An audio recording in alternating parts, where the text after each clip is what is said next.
ஓம் நம சிவாய. ஓம் நம சிவாய. ஓம் நம சிவாய.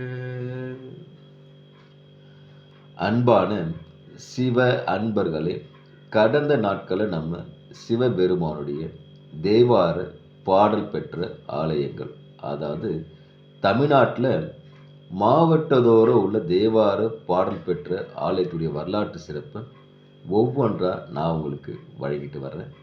அந்த வகையில் நம்ம இன்னைக்கு பார்க்க போகிற ஒரு ஆலயமும் ஒரு தேவார பாடல் பெற்ற ஆலயத்தை பற்றி தான். இந்த ஆலயம் எங்கே இருக்குன்னு பார்த்தீங்கன்னாக்கா, தமிழ்நாட்டில் தஞ்சாவூர் மாவட்டத்தில் தில்லை ஸ்தானம் என்ற ஊரில் இந்த ஆலயம் அமைப்பெற்றிருக்கிறது. இங்கு இறைவன் பார்த்தீங்கன்னா நெய்யாடியப்பராகவும் கிருத்தபுரீஸ்வரர் நமக்கு காட்சியளிக்கிறாங்க. தாயார் பார்த்தீங்கன்னா பாலாம்பிகாவும் இளையாம்பிகாவும் நமக்கு அருள் பாலிக்கிறாங்க. இந்த தளத்தில் யாரெல்லாம் அதை வணங்கியிருக்கிறாங்க பார்த்தீங்கன்னாக்கா, கௌதம முனிவரும் சரஸ்வதி காமத்தேனு வழிபட்ட தலமாக சொல்லப்படுது. இங்கே என்ன ஒரு சிறப்புன்னா, அன்றைய காலத்தில் இன்றைய நாள் வரைக்கும் தினமும் தூய பசு நெய்யால் தான் இறைவனுக்கு அபிஷேகம் செய்யப்பட்டு வருகிறது. இங்கு இறைவன் பார்த்தீங்கன்னா சுயம்பு மூர்த்தியாக அருள் பாலிப்பது மிக மிக சிறப்பு. காவிரி வடக்கரை தளத்தில் இது 52வது தலமாக சொல்லப்படுது. தேவார பாடல் பெற்ற 274 தலத்தில் இது 50வது தலமாக சொல்லப்படுது. இப்போது இந்த ஆலயத்துடைய தல வரலாறு என்ன சொல்லுதுனாக்கா, முன்பு ஒரு காலத்தில் இந்த பகுதி ஒரு அடர்ந்த வனமாக இருந்த காலத்தில் தினமும் ஒரு பசு ஒரு மரத்துக்கடியில் தானாகவே பாலை செறிஞ்சிட்டு போயிடும். இந்த செறிந்த பால்னாவது வெயில் பட்டும் வெயிலும் மழையும் பட்டுனாது செறிந்த பால் கெட்டு போகாமல் நெய்யாக மாறி அப்படி அங்கே இருக்குது. இது இப்படி தினமும் அந்த பசு செறிஞ்சிட்டு போவதும் இந்த நிகழ்வு நடப்பதும் தினம் தொடர்கதையாக இருந்தது. ஒரு நாள் மாடு மேய்க்கு இடையினர் ஒரு பசு ஒரு நிற்குது, தானாக பால் செய்வது பார்க்குறான். இந்த அதிசயத்தை பார்த்து அவனால் யூகிக்க முடியல. பசு பால் செய்யுது. இந்த பசு மிக அரிதான காமதேனு பசுன்னு அவருக்கு தெரியல. நடந்ததை நேராக சொல்லி ஊர் மக்கள்கிட்ட சொல்கிறான்.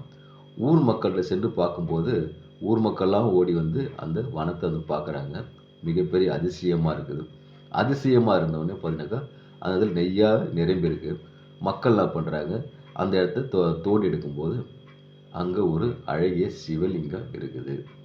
இந்த சிவலிங்கத்தை பார்த்து மக்கள் என்ன பண்ணுறாங்க, மக்கள் மன்னரிடம் செய்தியை கொண்டு போய் சொல்கிறாங்க.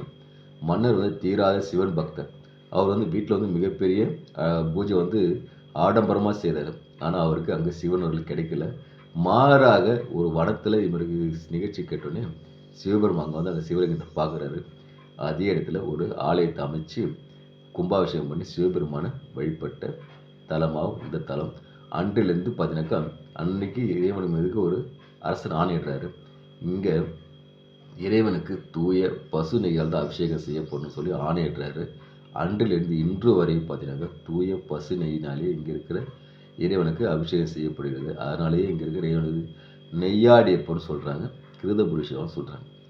இன்னொரு வரலாறு என்ன சொல்லுதுனாக்கா, சிவபக்தரான ஒரு ஒருவர் தினமும் இங்கே இருக்கிற இறைவனுக்கு நெய் விளக்கு ஏற்றி தினமும் பூஜை செய்கிறாரு, அர்ச்சனை செய்கிறார். அப்படி நெய் விளக்கு ஏற்றி பூஜை செய்து அர்ச்சனை செய்ததுக்கு அப்புறம் பார்த்தீங்கன்னா, அங்கே பரிகாரத்துலேருந்து ஒரு கீரை ஓரையை பறிச்சுக்கிட்டு சென்றார். அப்படி செல்லும் போதும் பார்த்தீங்கன்னாக்கா, தினமும் போகிறாரு, தினமும் பூஜை செய்கிறாரு, இறைவனை வணங்குறாரு. அவருக்கு வயசு ஆகுது.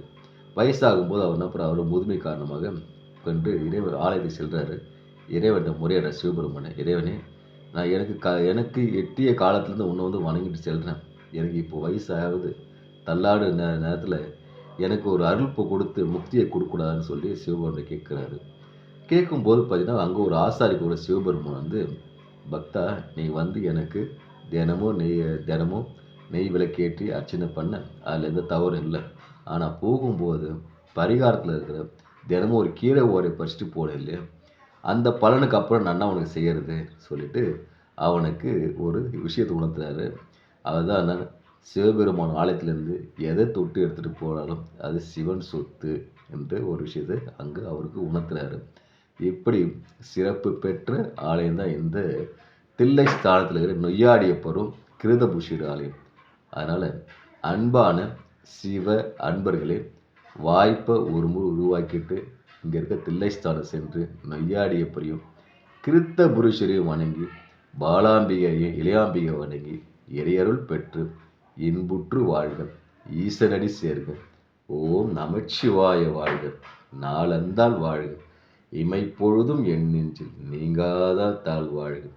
ஓம் நமச்சிவாய, ஓம் நமச்சிவாய, ஓம் நமச்சிவாய.